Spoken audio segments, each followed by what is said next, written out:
Man, not a bad offseason for you, huh? It's been good. It's been good. Been eventful so far, but it's been fun. Enjoying the time off. Obviously, the big news, a long-term deal. You get, frankly, life-changing money, some long-term security, all the emotions surrounding that. What are you feeling? Relief in a lot of ways. Excited to be where I'm at. I love our team. I love our guys. I love the direction we're headed. So the opportunity to be a part of that for the next 5 years was something I wanted to jump at. We got a deal done to where it made sense for both sides to do it, and like I said, just the ability and the opportunity to be where I'm at for the next 5 years is really cool for me.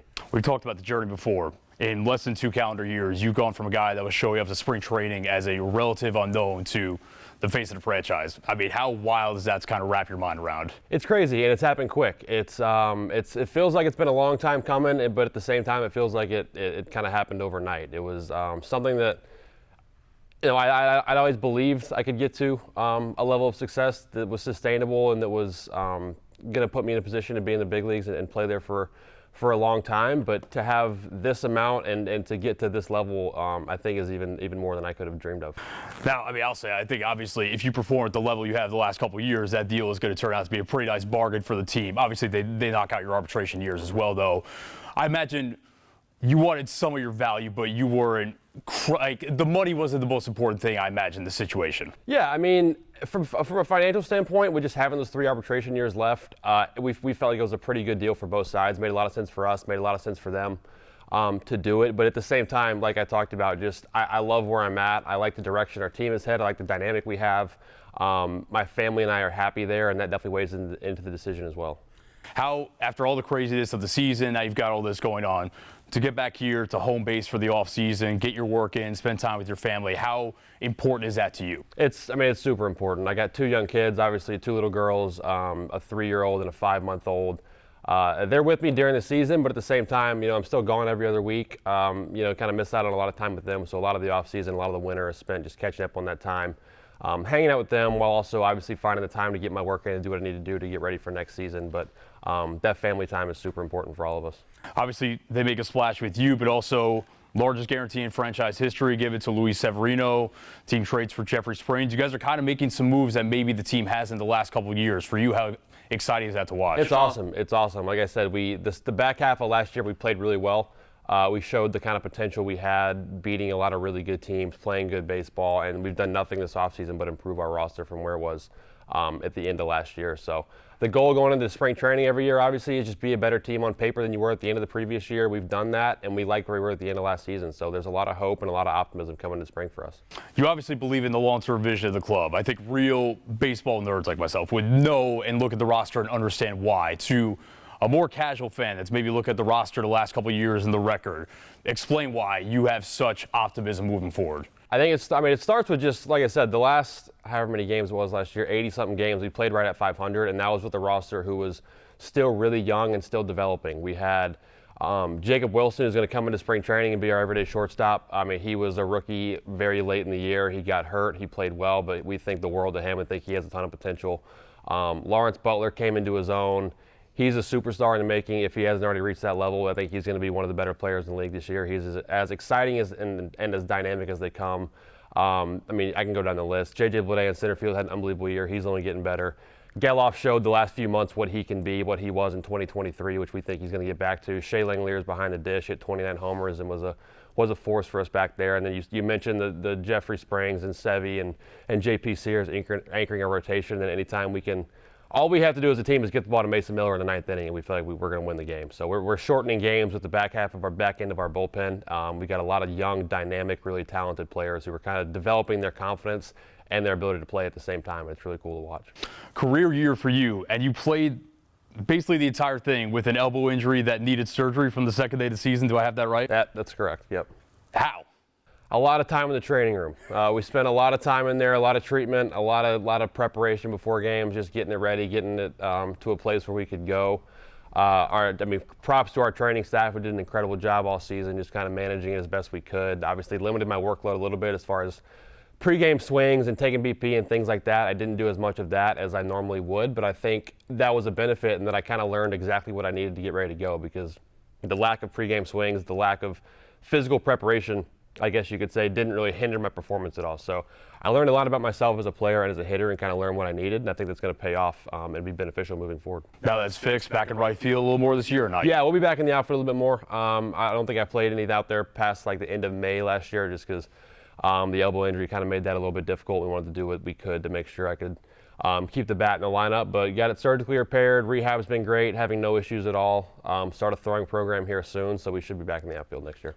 Though you're a humble guy, but Silver Slugger, pretty cool, don't you think? Yeah, that was awesome. It was a little unexpected.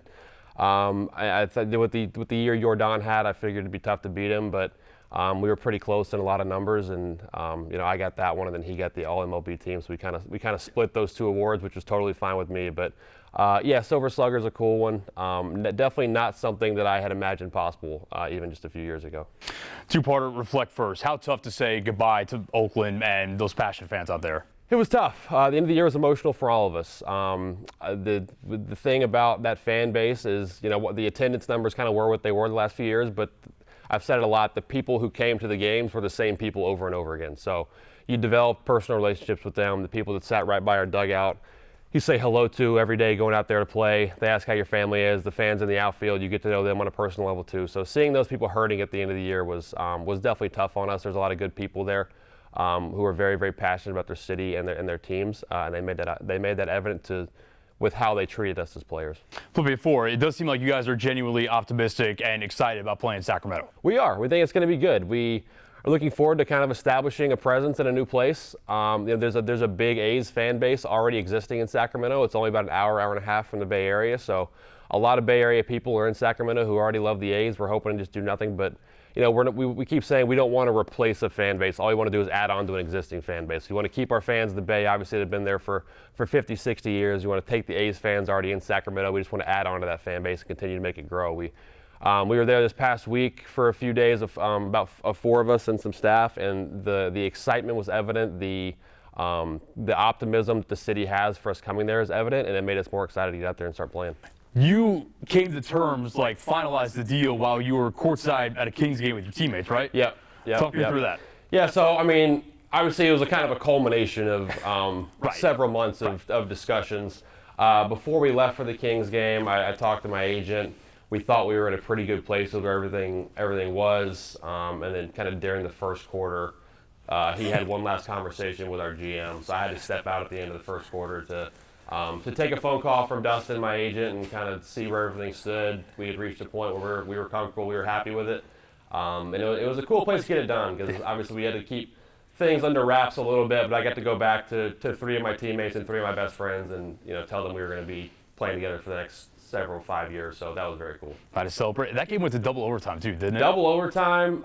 Kings were down, I think, 15 with 7 minutes left in the fourth. They came back. It was an unbelievable game. Yeah. I found myself cheering pretty hard for the Kings there. We sat with a bunch of Kings people, ownership groups. I did the pregame show with Mike Bibby and those guys, and I ended up cheering for the Kings, but I did make it very clear to everyone around where my allegiances lie. I was born and raised in Memphis, so I'll adopt the Kings as my second favorite team. When they're not playing as long as they're not playing the Grizzlies, I'm happy to cheer for them. That's fair enough. 3 years at least in Sacramento. I know they're talking about 4 in a minor league park. You've checked it out and whatnot.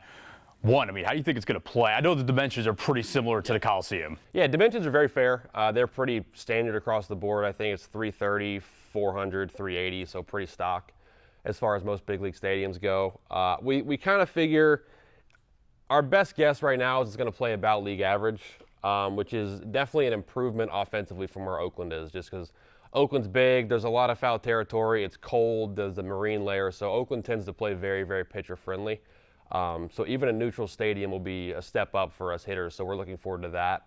As far as facilities and amenities go, they're building all that stuff brand new for us. We think the training room, the locker room, clubhouse, food room, kitchen, weight room, all that stuff, we think it's going to be very, very nice. It will definitely be up to standard for what we need and what we're used to. And then they're doing the best job they can, adding more lights around the stadium to brighten it up a little bit, putting in a new scoreboard, new batter's eye.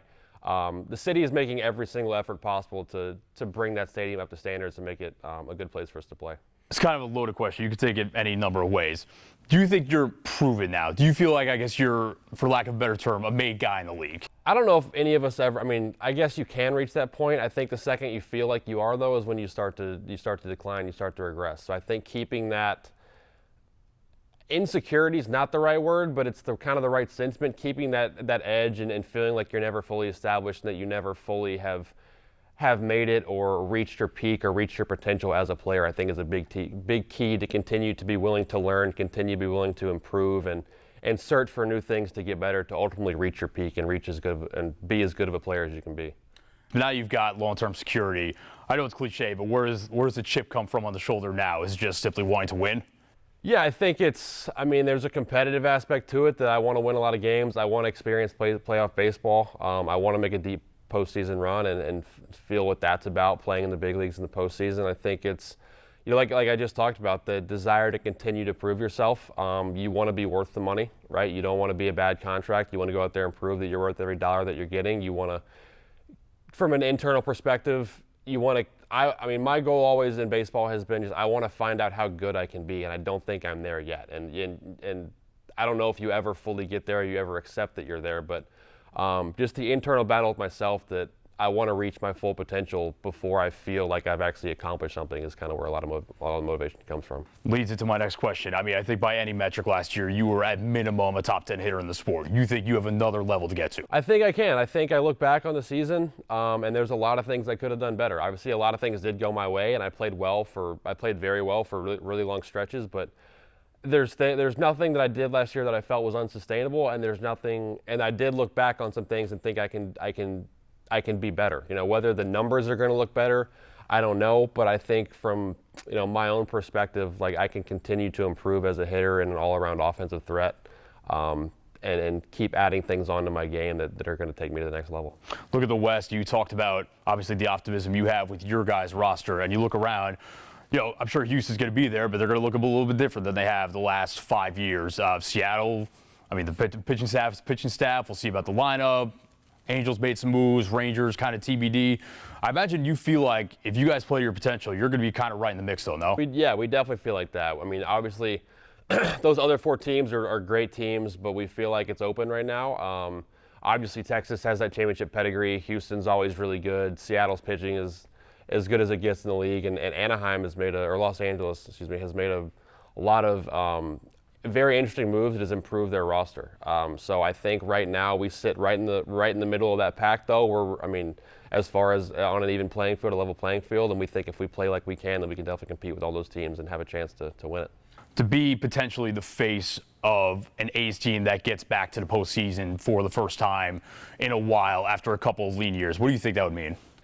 It would be awesome, man. Just the kind of stepping into spring training, being looked at as a leader is going to be cool for me. I think one thing I talk about a lot is how many different roles I've played on a major league roster. I've kind of, whatever role you can have on a big league roster, I've kind of played it and I've experienced it. From being like the young prospect getting his first opportunity to being a bench piece who just kind of comes in and pinch hits, to the guy kind of struggling going up and down AAA in the big leagues trying to establish himself, to being the guy on his last leg, like kind of getting one more opportunity, to now being like a middle of the order presence who produces at a very high level. Whatever role you can have, whatever job you can have on a team, I've done it, I've experienced it. So I think that puts me in a unique position to be able to relate to every single guy on our roster and every single guy on our team and kind of pull them along and make sure that as a group we're all competing for a common goal and that everybody understands their role that we need them to play to get to that goal. You kind of have taken on this role on social media where you will actually go back and forth with fans. And like you said, it's not trying to dunk on them, but I think that there's a lot of information in the baseball world right now that a lot of fans, frankly, don't understand or don't really have a good grasp of. Is that something you enjoy? And sometimes do you enjoy dunking on people? Yeah, no, it's a lot of fun. I think there's always just kind of a gap between like what we understand and what we're seeing and then what the common fan understands and what they're seeing. And I just think if I can bridge that gap a little bit and kind of offer some insights as to how things work from our perspective, the things that we're considering, the things that we're thinking about, the things that are going through our head while we're playing or while we're not playing off the field, whatever it is, I think that's fun. I think it offers a lot of value to the viewing experience for fans, both the casual fans and the hardcore fans alike. And if I can do it in a somewhat funny but not too mean way, then I'm very willing to do that. You did a little bit of media work too, correspondent of the World Series. I know you're not trying to finish your playing career anytime soon. You think you might be on this side at some point? Yeah, maybe. That was a lot of fun. It was. I had a blast doing that. Getting on the other side of the camera and asking the questions and answering the questions was fun. I like breaking things down. I like analyzing things. I like what they do with the MLB Network. I think they do a lot of really good segments in terms of trying to, like I said, try to teach fans kind of what's going on from players' perspective. DeRosa does an incredible job. The rest of those guys in the network do a great job too. So yeah, that's always something I think I consider whenever the playing career is finished up. All right, now the real quick hitters. Best hitter in baseball right now is Judge, Ohtani, Soto, or fill in the blank. It's Judge. I mean, every number, every metric says it's Judge, and it's not really that close. So it's really, you think that there's a little bit of like a tier break between Judge and like Ohtani? I looked at this during the playoffs because he didn't have his best stretch in the playoffs. He was catching a lot of heat, and like, if you go look at like WRC plus from 2017 to present, 18 to present, 19 to present, 20 to present, every single year it's him by like 30 points. So it's really not that. I mean, Shohei's incredible, Soto's unbelievable, but like if you just strictly look at numbers, it's Aaron by like a pretty decent margin. Talk about your allegiance to the Grizzlies before. Your 3 favorite Grizzlies of all time. Jason Williams. Nice. I love Mike Conley. I mean, there's so many. And okay, so I'll give it a more obscure one. Okay. I've always been I haven't been in the big leagues, but all high school, college, I was number 19, and Bino Udrih was our backup point guard for a little bit, and he wore number 19, so I had a Bino Udrih jersey. That's a deep cut. I love watching Bino come in and back up a little bit. I remember, for sure. Yeah. That's a deep cut, though, for sure. All right, last one. You are a well-known social media breakfast spot connoisseur. When you were on the road, you like sharing some of your favorite places. 3 favorite breakfast spots in or around the 901. If you want to branch out to Olive Branch or DeSoto County, whatever, we'll allow that too. Dude, it's I get that question. It's like all my breakfasts at home are here, like at my house. So like I don't get out a ton when I'm at home because I'm spending time with the family. I mean, Bryant's is great. Brother Juniper's is great. Yes. Arcade, is that what it's called? Yeah, Arcade's great. I've been to all 3 of those places. The biscuit place in Germantown is good. Rise, is that what it's called? I've not been. Rise, Rise is good right there at Saddle Creek. Right by the Apple Store, yeah. That place is good too. So I guess people ask me for that recommendation. Like, I'm way more able to give you recommendations for any other than 30 major league cities than I am in Memphis, just because when I'm here, I'm eating in my house way more often.